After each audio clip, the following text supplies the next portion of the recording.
सुरू केलं हो चांगला उद्देश लोकांना मिळावा, पैशाची गरज मिळावी आणि ज्यांना गरज लागते त्यांची गरज पण भागावी, हा पण उद्देश होता. म्हणून आम्ही लोकांना विचारत होतो, तुमचे कोण पैसे देणार आहेत काय, तुम्हाला पैसे हवे आहेत काय, असं आम्हाला विचारावं लागत होतं. आणि त्यामुळे काही लोक असे तयार होत होते पैसे देण्यासाठी म्हणून, आणि त्याच्या उलट काही जण पैसे घेण्यासाठी म्हणून तयार होत होते. आणि काही जण वेळेवर देत होते, काही जण वेळेवर देत नव्हते, तरी पण त्यांना बोलावून सांगितलं तर ते देत होते. अशा रीतीनं म्हणून ते स्थापन झालं त्या कार्यामध्ये. आणि मग त्याला एक एक वजन लागलं, चांगलं चाललं आहे म्हणून. असं भिशी होते ते. एकादशीला गोळा करण्याचा दर होता आणि एकादशीला अनायासे यायचंच एकत्र, त्यामुळं द्यायचे. आणि ज्यांना आवश्यकता होती ते पण देण्याची गरज भागवून घेत होते आणि वेळेवर आणून देण्याचं कामसुद्धा ते करत होते. होय होता की आशीर्वाद. दोन्ही उद्देश होते. हां. ते दोन्ही उद्देश या भक्तीमुळं साध्य होत होते. आणि लोक आनंदानं हे करायचे, साध्य करायचे. भक्तीला जर पैसे हवे असले तर, आणि देणारेसुद्धा आनंदानं द्यायचे, आमचे व्याज मिळतं म्हणून या उद्देशानं ते द्यायचे. अशा रीतीनं भक्ती चांगल्या रीतीनं चालली होती.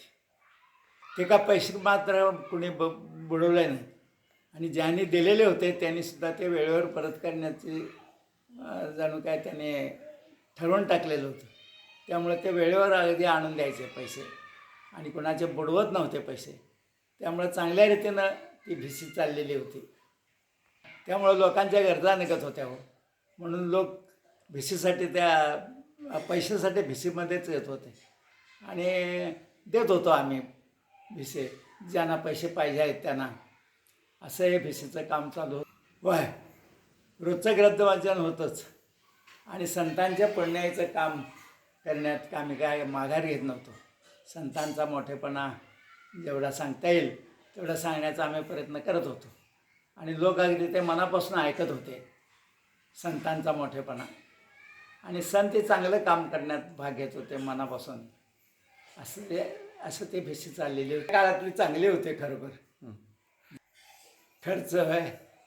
खर्च काय आवश्यकतेप्रमाणेच खर्च होता होता. म्हणजे पैसे कमी देत होते आणि जास्त मागत होते अशी काय अवस्था मात्र नव्हती. एका वहीमध्ये सगळं असायचं याचं भिशीचं.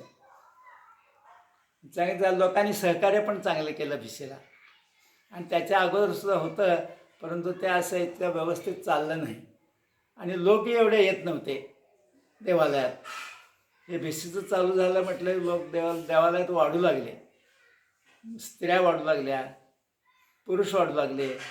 त्यामुळं माणसं वाढली देवळातली, येणाऱ्यांनी जाणारी, पैसे देणाऱ्यांनी पैसे घेणारे ते पण वाढू लागले.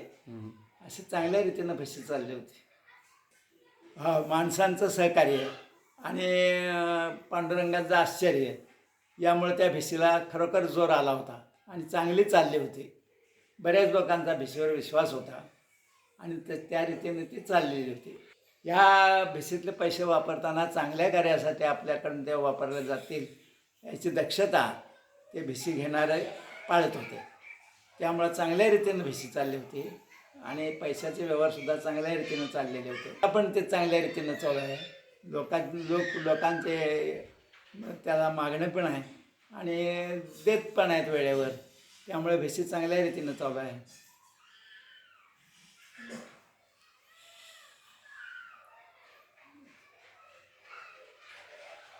तुम्ही चालू का? चांगली गोष्ट आहे. पाहिजे